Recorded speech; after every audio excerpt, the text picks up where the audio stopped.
amigos y amigas de La Respuesta. Para nadie es un secreto que estamos viviendo momentos de crispación social delicados. Están confluyendo algunos factores, se están enredando ingredientes peligrosos que pueden eventualmente turbar la paz nuestra gravemente. He estado observando en la prensa escrita los aportes y los trabajos que han estado apareciendo verdaderamente constructivos, no a las guasas y las añagazas de una serie de traviesos que viven supuestamente haciendo opinión pública, sino plumas verdaderas. Y la cuestión del estallido social la encontré en un artículo escrito por un intelectual sólido nuestro, importante hombre de letras nuestro, bajo el título de Carta de Juan, Andrés L. Mateo, en el Listín Diario. Hizo un aporte innegablemente importante que a mí me pegó, porque trajo una carta escrita por don Juan el 26 de septiembre del año 63, un día después del golpe de Estado, estando bajo arresto en el Palacio Nacional, que yo no conocía, y le hace a don Juan un homenaje muy justo,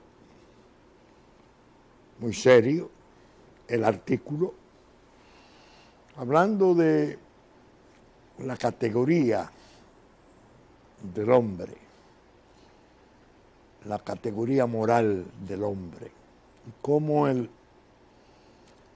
en esas condiciones tenía el valor moral también de escribir en esos términos,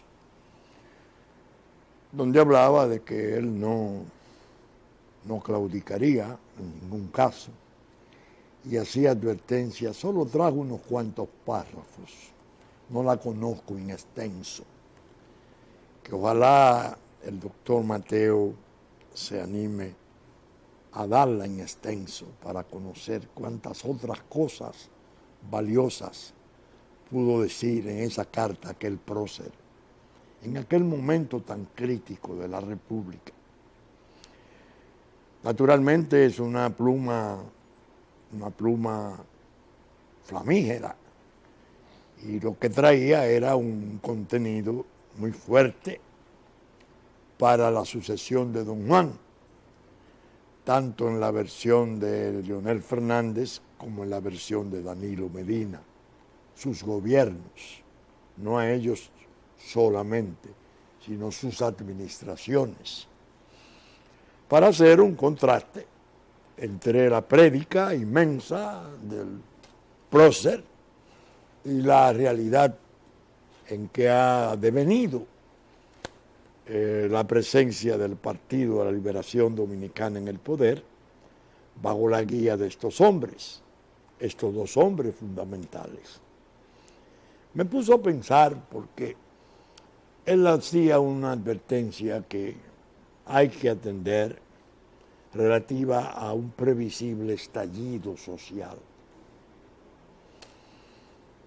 Es decir, haciendo el contraste entre las posiciones fundacionales del partido de poder con las disminuciones, degeneraciones y los desgastes de la sucesión del prócer, y existiendo tantos elementos en el ambiente delicados como la inseguridad pública, un estado de irritación creciente sobre los trastornos de la corrupción, hablar del estallido social en esos niveles es para tomar en cuenta. Sobre todo porque al día siguiente, creo que el mismo día, me encontré en otra parte de la prensa escrita la convocatoria de la sociedad civil que tiene su instrumento, la Marcha Verde. La llaman la Marcha del Millón, como una manera de darle respuesta al millón de firmas que está supuestamente planeado, no tengo la información exacta, para un día del mes de agosto, hacer 10 días después de esa marcha del millón, la entrega de ese millón de formularios firmados de dominicanos que apoyan la precandidatura o la candidatura del expresidente Leonel Fernández. Veo la convocatoria, nuevos bríos, veo incluso alguna variable, porque sus mentores, sus autores intelectuales, los que manejan los titiriteros, ya comenzaron a reunirse, que hay que hacer exigencia ya no solamente sobre lo incompleto que está el expediente de Odebrecht, cosa que evidentemente se corresponde con una realidad que hace viable y bastante duro el emplazamiento, sino que además hay que chequear los fondos para campaña electoral. Es decir, en qué medida el Partido de la Liberación Dominicana y sus candidatos triunfantes recibieron recursos u otros candidatos, se supone, de otros partidos. Porque la filosofía de Odebrecht era darle a todos, confesada por Marcelo Odebrecht y por todos sus directivos superiores. Le dábamos a todos, previendo que alguno podía ganar o quedar en posición en el Congreso de aprobar medidas, contratos, etcétera, que le beneficiaran. Pero ya la Marcha Verde propuesta tendría, me imagino, Odebrecht y la censura, que por cierto está dando pie para que se prenda la censura. Afortunadamente la Suprema Corte de Justicia acaba de confirmar al juez Ortega Polanco. Lo que no conozco es el voto disidente de esa exponente de la idoneidad de la judicatura nuestra, que es la doctora Miriam Germán. No lo conozco. No puedo opinar sin ver los documentos.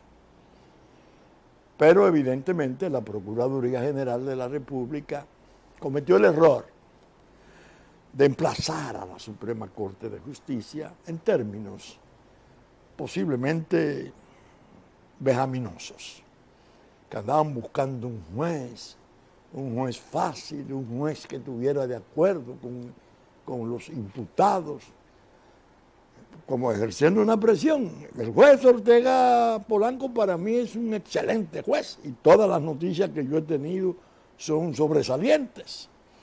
Yo no entendí el porqué de la recusación ni la solicitud de inhibición, pero el hecho es que esa situación, ese componente, activa los otros del estallido social, de la inconformidad que está para pedirse en la plaza pública.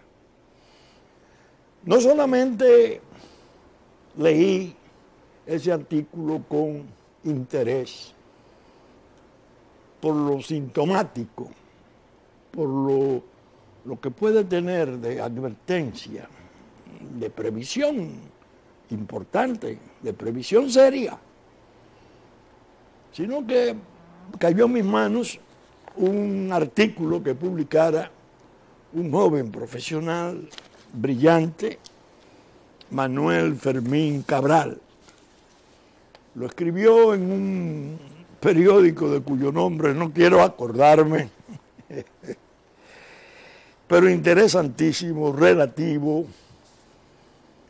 a la resolución de la Junta Central Electoral, que mandó en forma coercitiva a suprimir en 5 días toda actividad a los partidos políticos que entrañara marchas, pancartas, vallas, etcétera, porque eso podía constituir un elemento de perturbación del sosiego público.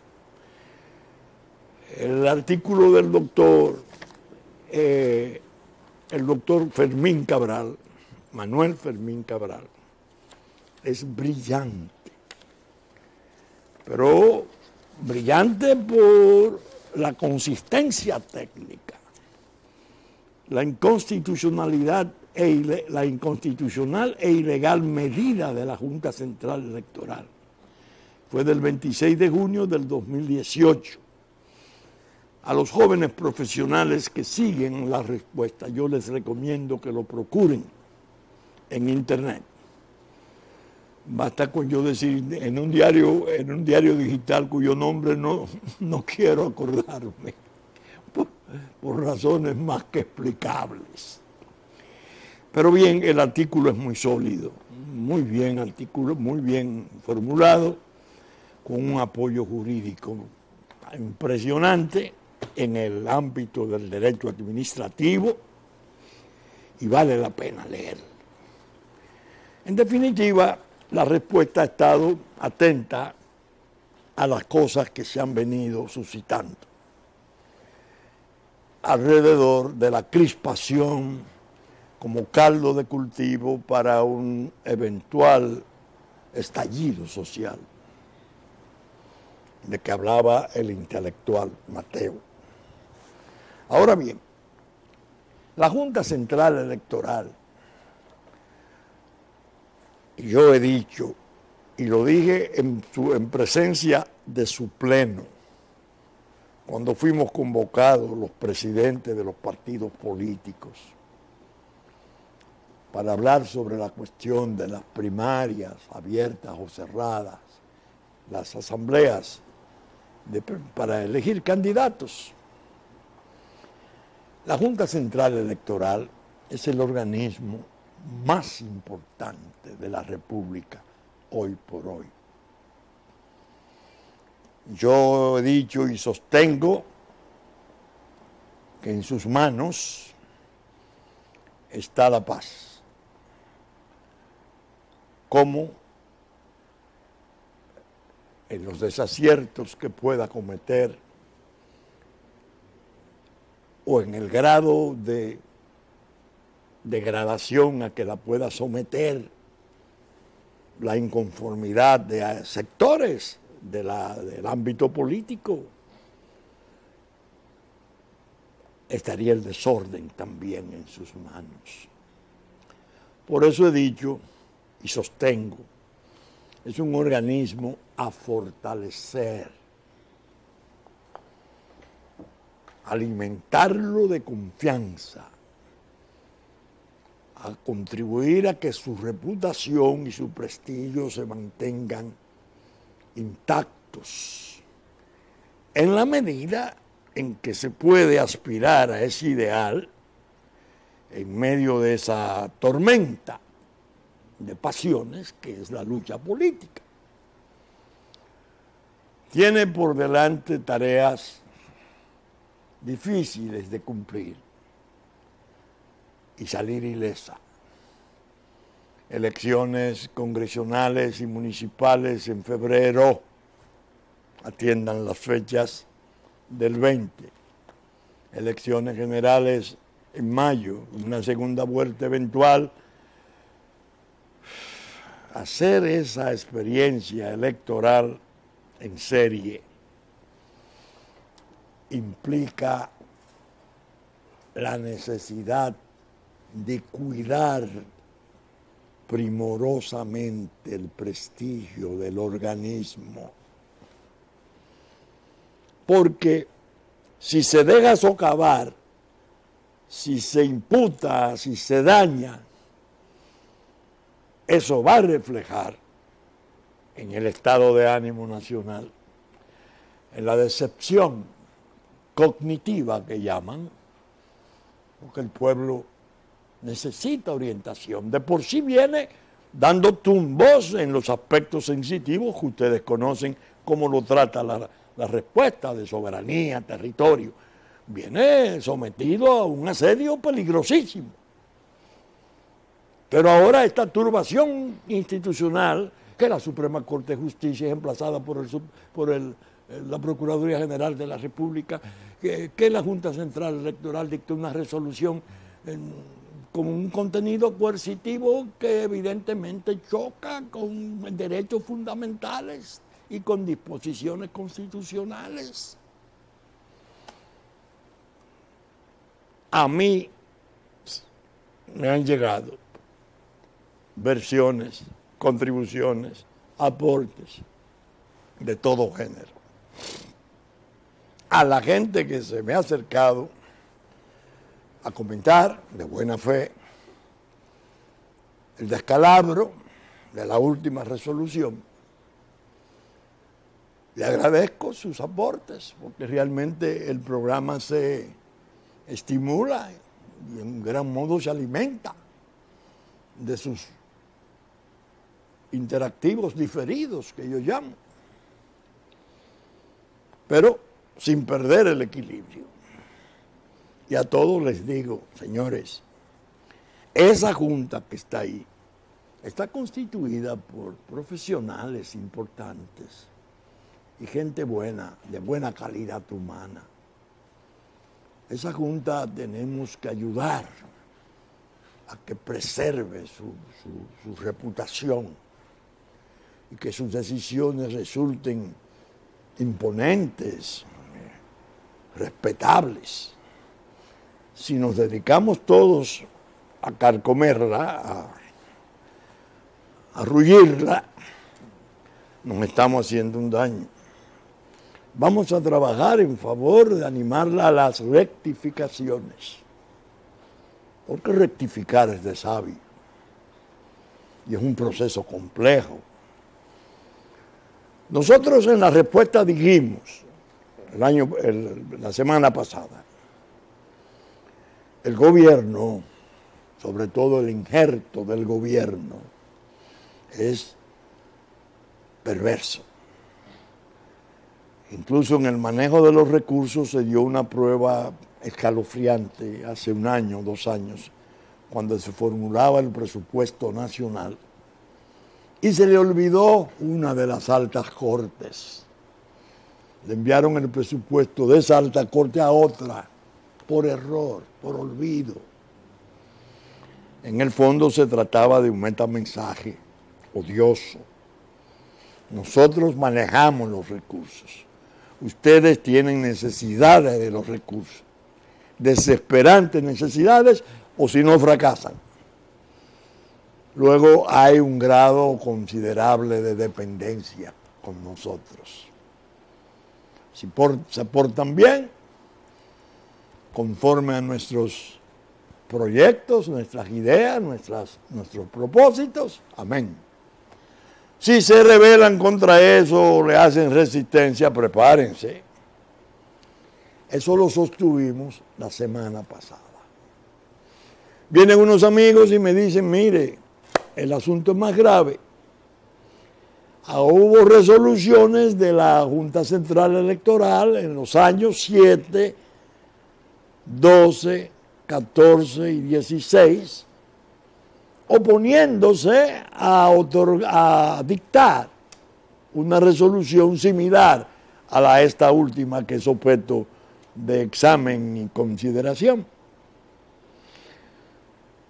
La Junta lo que ha hecho es devolverse contra una especie de predicamento jurisprudencial electoral establecido por ella misma, en 4 oportunidades diferentes. Me dice alguien con muy buen juicio, lo peor es que en su resolución de ahora no explica por qué lo hace,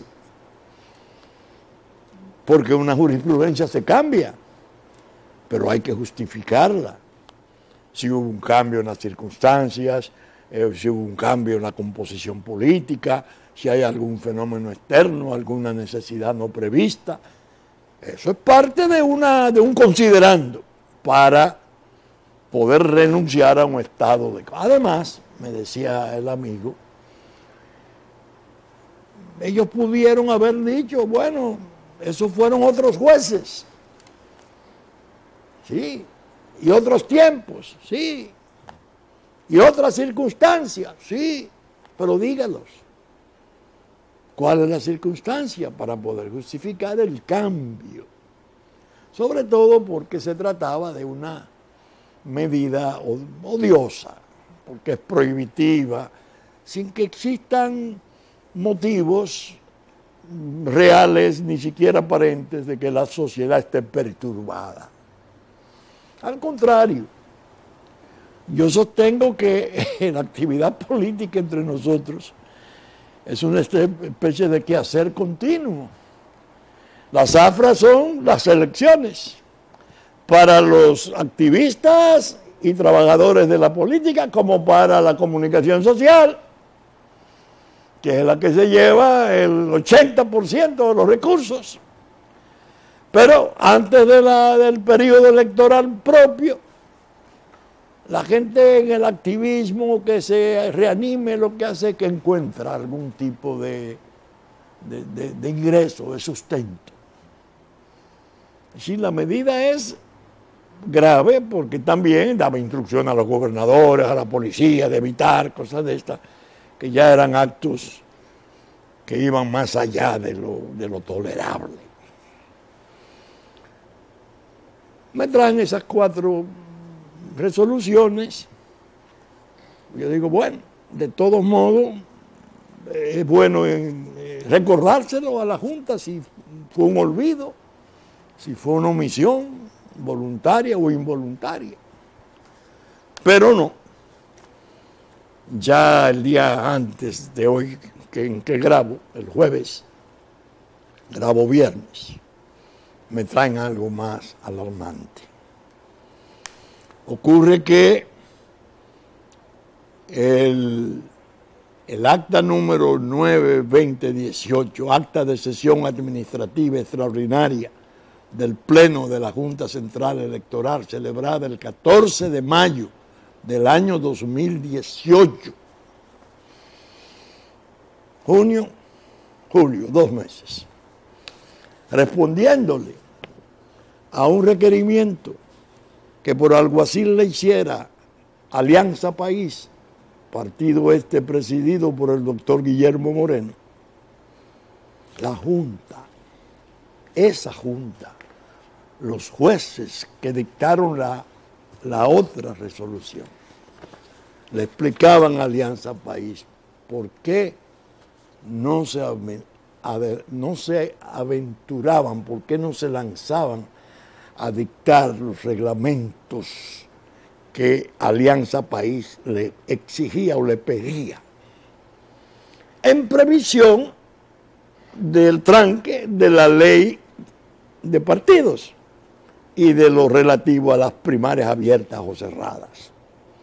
La Junta dice aquí, ¿por qué no? ¿Por qué no?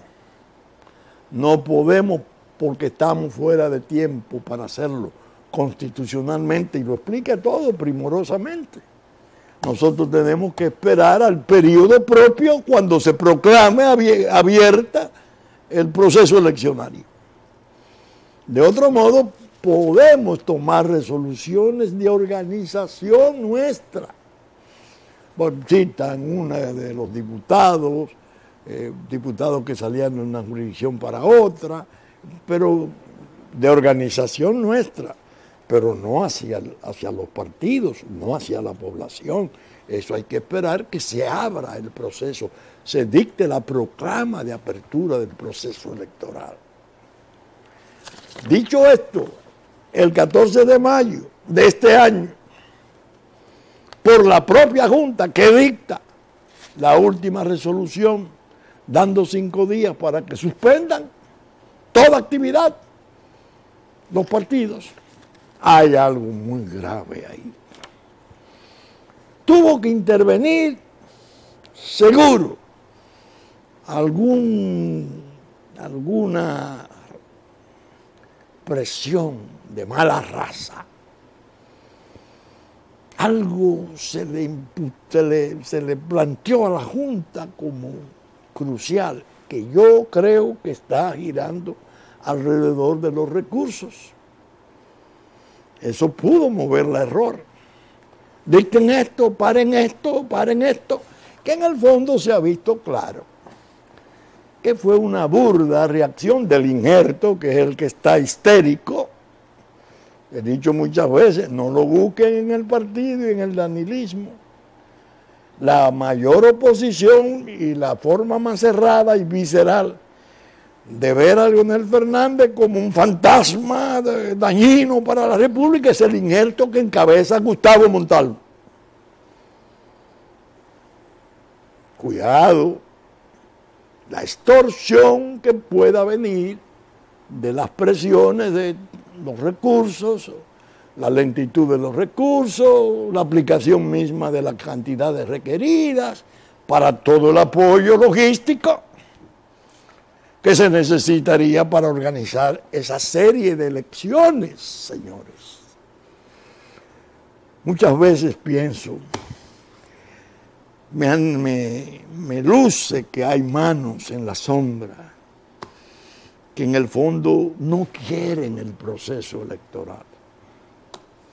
Y una de las maneras de no quererlo es anarquizarlo, hacerlo naufragar.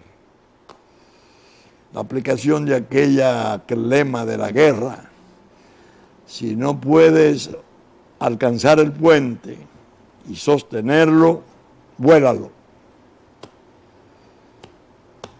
Regla militar de combate. Que la política es, se sabe, continuación de la guerra, modalidad de la guerra. En definitiva, la situación ha sido espesa, no agradable. Yo quiero poner de relieve en forma sincera y terminante. Creo en la Junta Central Electoral. Creo en sus componentes, me merecen el mayor respeto. Creo que hay la necesidad de protegerlo de las presiones posibles que lo puedan inducir a errores o extravíos. Hay que animarla a que rectifique. Yo pienso, Julio César Castaño Espaillat, no, Castaño Guzmán, por Dios, pensé en su padre.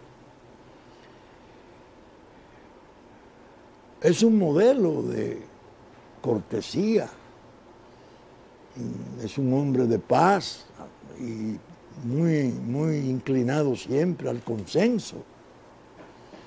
La citación que hizo de los presidentes de los partidos la puso sin excusa, evitando que los presidentes de partidos, especialmente Leonel Fernández del Partido de Liberación Dominicana, enviara un delegado o un representante. Tuvimos que ir todos, pero buscando consenso.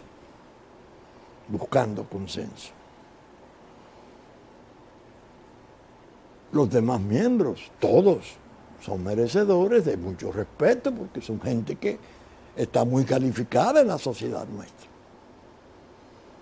Entonces, armar estos pasos de pantano en base a engañifas, presiones, etcétera, desde el litoral político de poder, es una atrocidad que va directamente a dañar al país.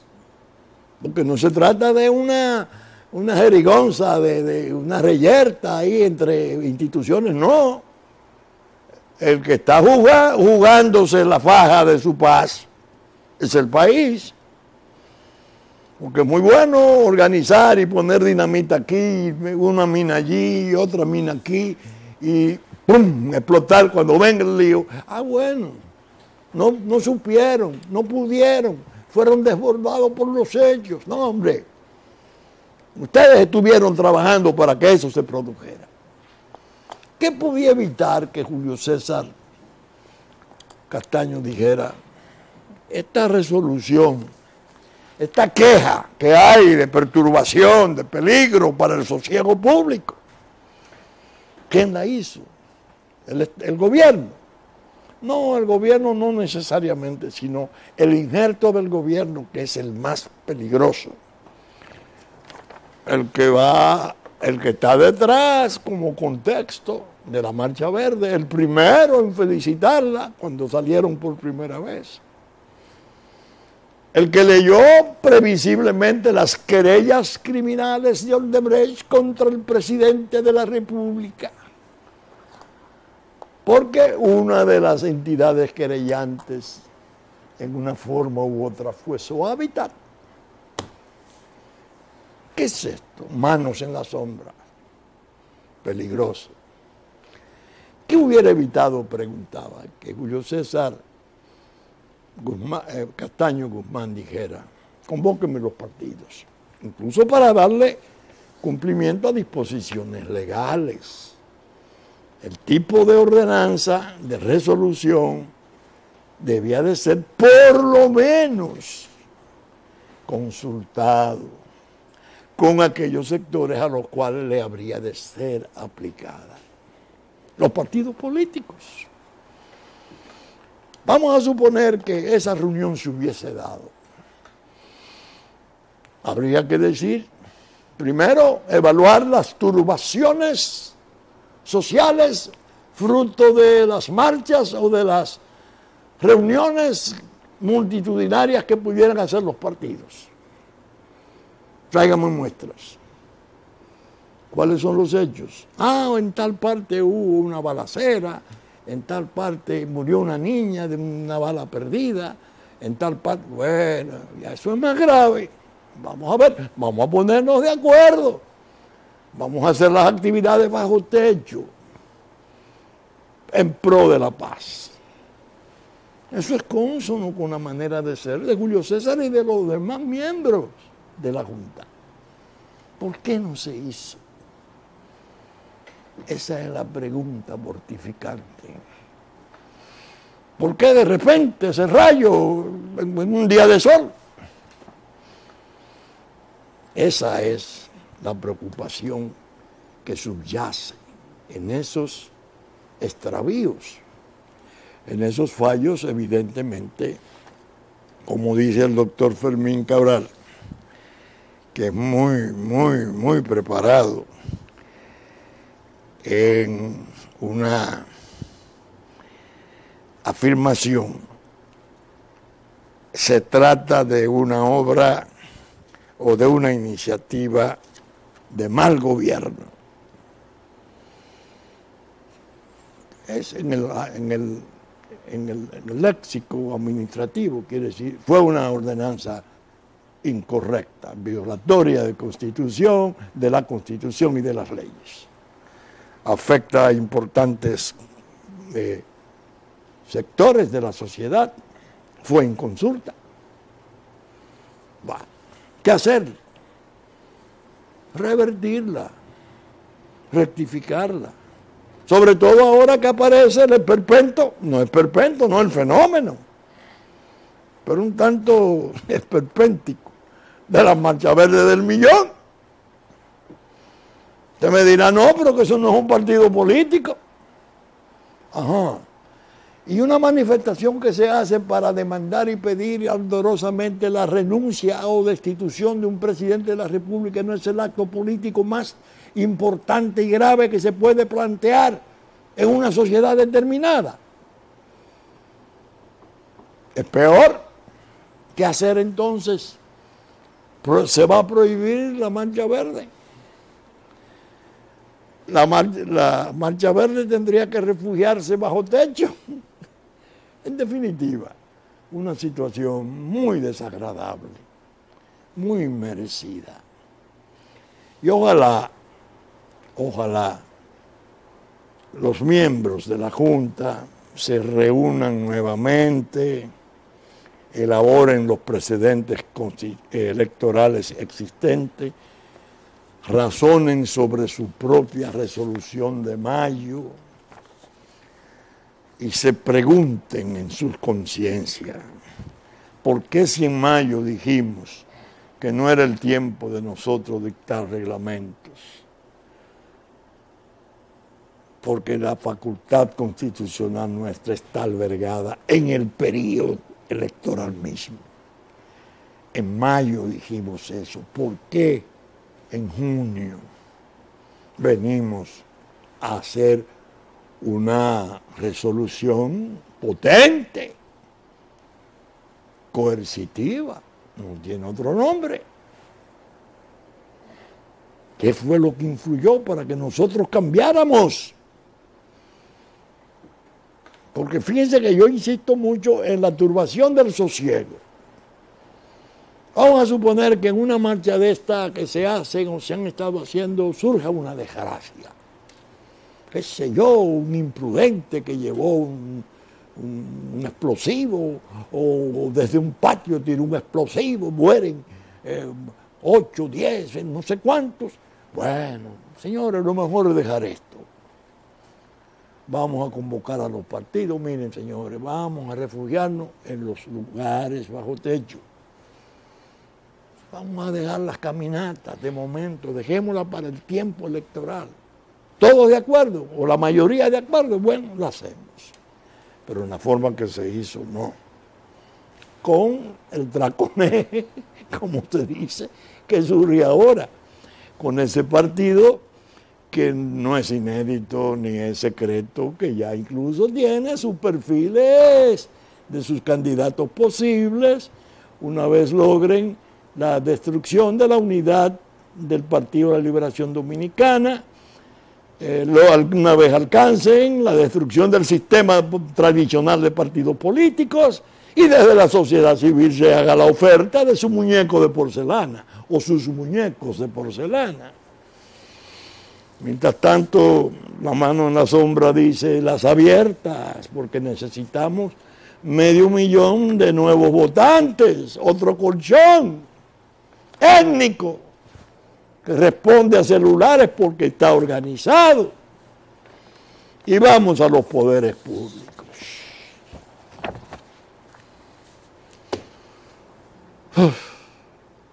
Ustedes podrían pensar, el doctor está tremendista, está exagerando. El doctor debe de tranquilizarse y dejar pasar las cosas y no reaccionar en forma tan airada. No. Precisamente me traje este artículo, aparecido en El País, porque es una tomografía muy apretada, muy puntual y precisa de la tragedia de México. Lo escribe Jorge Cepeda Patterson, articulista habitual. Escribe siempre artículos interesantísimos. Yo lo voy a leer con un propósito que explicaré al final. El narco llegó a las urnas. La mayor parte de los 49 candidatos asesinados en las últimas semanas fueron ejecutados con usos y costumbres del crimen. Artículo del 28 de junio del 2018. Atiendan esto y piensen lo que esto puede significar para nosotros como señal. Pasamos tanto tiempo temiendo que el dinero de los carteles de la droga financie campañas electorales de los políticos, que nunca vimos venir a los sicarios que llegaron para ejecutarlos. Todo indica que los narcos decidieron que los funcionarios no son de fiar, incluso cuando los compran, y que resulta mucho más seguro tener los propios. ¿O de qué otra manera entender el medio centenar de candidatos asesinados durante la presente campaña electoral? Paréntesis, 123 personas si se incluyen a los funcionarios públicos asesinados. Como en tantos otros renglones en materia de inseguridad pública en México, estamos ante un nuevo y sangriento récord. La violencia siempre ha estado presente en los comicios de una u otra manera, pero por lo general solía tener un correlato esencialmente político, un exabrupto ocasional entre las corrientes que se disputan el poder. El asesinato, por ejemplo, del candidato presidencial Luis Donaldo Colosio en 1994 fue considerado una purga interna entre las filas del PRI, y la mayor parte de los incidentes y balaceras durante las campañas han sido atribuidas a desencuentros entre fracciones políticas rivales. Ahora se trata de otra cosa. La mayor parte de los 49 candidatos asesinados en las últimas semanas fueron ejecutados por usos y costumbres del crimen organizado. Pistoleros con AK-47, cuernos de chivo, que acribillan el auto en el que viaja por un camino regional el candidato y sus acompañantes. Lo menos han sido ejecutados por un solo sicario. En todos los casos se trata de aspirantes a un cargo político local, alcaldías de poblaciones pequeñas y medianas, por lo general. El único ataque en contra de un candidato a un puesto federal fue en contra de Fernando Purón Johnston, quien recibió un tiro en la nuca al término de un mitin. Purón buscaba una curul en el Congreso Nacional, aunque se sabía de sus fricciones con el narco durante su gestión como alcalde de Piedras Negras, Coahuila, de 2014 a 2017. Se me dirá que no es la primera vez que el narco interviene ostensiblemente en las elecciones. En 2010, un comando asesinó a Rodolfo Torres Cantú, candidato del PRI al gobierno de Tamaulipas.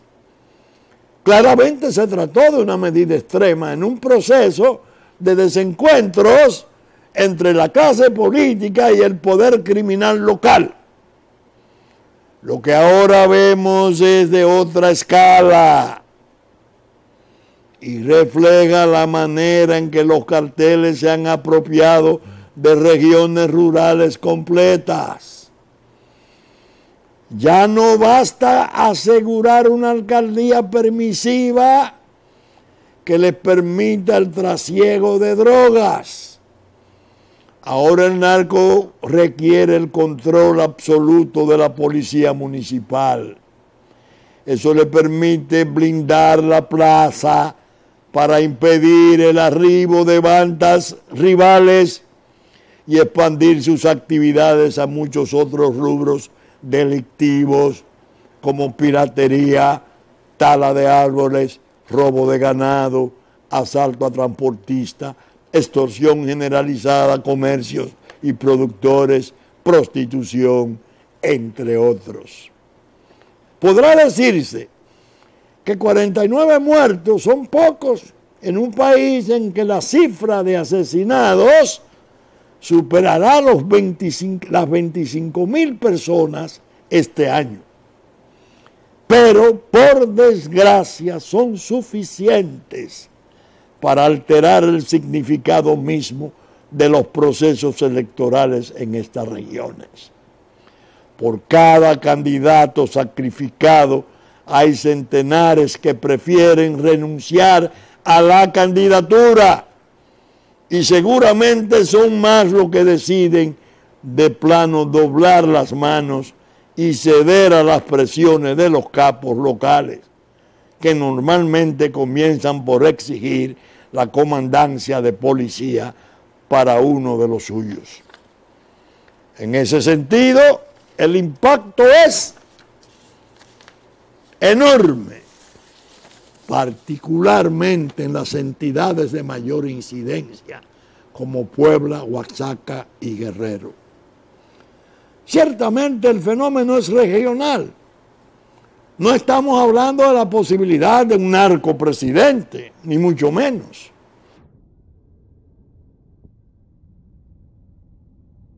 Entre otras cosas porque los carteles de la droga carecen de una estrategia política nacional como tal. Los liderazgos legendarios han sido derrumbados y los principales carteles son más bien confederaciones de bandas salvajes y feudalizadas en permanente lucha entre sí. Lo suyo es el control del territorio local por el momento. Por eso no hace menos, pero eso no hace menos preocupante la progresión del crimen organizado sobre la estructura política. Así comenzó la ola de inseguridad que terminó por tragarse al país entero. Hace 10 o 15 años hablábamos de la violencia en la frontera, en Tierra Caliente, como si se tratase de anomalías o de un país exótico y bárbaro, ajeno a las ciudades donde viven los cristianos. Hoy la delincuencia opera sin tapujos en los barrios acomodados de la capital. Algo similar está sucediendo con la intervención del narco en las elecciones. El problema con los elefantes rosas en la habitación que pretendemos no ver es que tarde o temprano termina aplastándote. Hoy son presidentes municipales, mañana gobernadores, al final la barbarie. Es gravísima la situación, es previsible los desórdenes, incluso los resultados que ampliamente parece van a favorecer a López Obrador. Existe el temor de que sean de un modo u otro malogrados. Allá está Leonel Fernández presidiendo la comisión enorme de OEA, que creo que lleva 61 miembros para observar las elecciones de México. ¿Qué hice antes de venir al programa y hablar de este tema? Orar, rogar por la paz, por la tranquilidad de México, que parece cosa menos que imposible, y temer que a un amigo muy querido, presidente 3 veces en la República Dominicana, que está en esa crucial misión, pueda ocurrirle algún daño. Sobre todo porque, por desgracia, hemos estado oyendo vientos presagiosos acerca de su muerte, aunque admitimos que fuera un torpe sentido figurado. Pero Leonel Fernández asumió responsabilidades importantes en su gobierno. Muchas que no trascienden. Yo recuerdo en Cartagena de Indias, cuando el ex procurador general de la República, el doctor Radamés Jiménez, fue a la mesa con nosotros y nos dijo lo brava, lo irritada que estaba la Procuradora General de México porque se había enviado a Chávez Ramírez, la mano derecha y piloto de Joaquín Guzmán Loera, el Chapo, el hombre esencial para esconderlo, que la DEA lo estuvo esperando por años que saliera. Se mandó a México a mano, pero tenía que pasar por Miami. Se dice que él, antes de partir, le dijo a la autoridad: yo voy más seguro a donde voy que si fuera a México. Cosas como esas. Yo le dije al doctor Jiménez, dígale a la procuradora que me pregunte a mí, que yo le voy a dar la explicación de por qué se envió así. Esa misión yo la vi con sobresalto y Dios ha de querer que no pase nada. Bien, señores, esto, entiéndanlo, es un proceso delicado, asesino, hacia la toma de los poderes públicos generales del crimen organizado. Por eso digo, a la Junta nuestra hay que fortalecerla. No la podemos rebajar, no la podemos agredir. Tenemos que unirnos todos, porque los peligros son inmensos. Y vienen desde distintos litorales, algunos de ellos muy tenebrosos. Bien, saben ustedes que estamos saliendo por Supercanal 3 del cable, 33 de televisión abierta, domingo a las 11 de la mañana, que ya nos anticipó Cinevisión, Canal 19, 6 de la mañana de sábado, que asimismo Telefuturo, Canal 23, después de la misa de San Antonio, domingo a las 8 de la mañana. Teleimpacto y Telenor a las 12 del mediodía, Teleimpacto Canal 22, Telenor San Francisco de Macorís, 6 de la tarde 9 de la noche de domingo Teleimpacto y 9 de la mañana de lunes. Musavisión, TV3, TV Plata de Puerto Plata, de 10 de la mañana al mediodía de domingo. TNI, Canal 51, 7 de la noche de domingo. Que asimismo nuestro contenido lo reproduce Diario Horizonte, New York, Diario Digital Dominicano, la radiodifusión a cargo de Radio Real de la Vega y de Hit 92 a las 6 de la mañana de domingo y la consecuente amiga Radio Real de la Vega a las 11 de la mañana de domingo. Los canales amigos de Constanza, Sabaneta, Montecristi, Higüey y Romana, que transmiten nuestros contenidos en tiempos pertinentes. Con la gracia de Dios esperamos estar junto a ustedes el próximo fin de semana en una nueva respuesta. Muchas gracias y hasta entonces.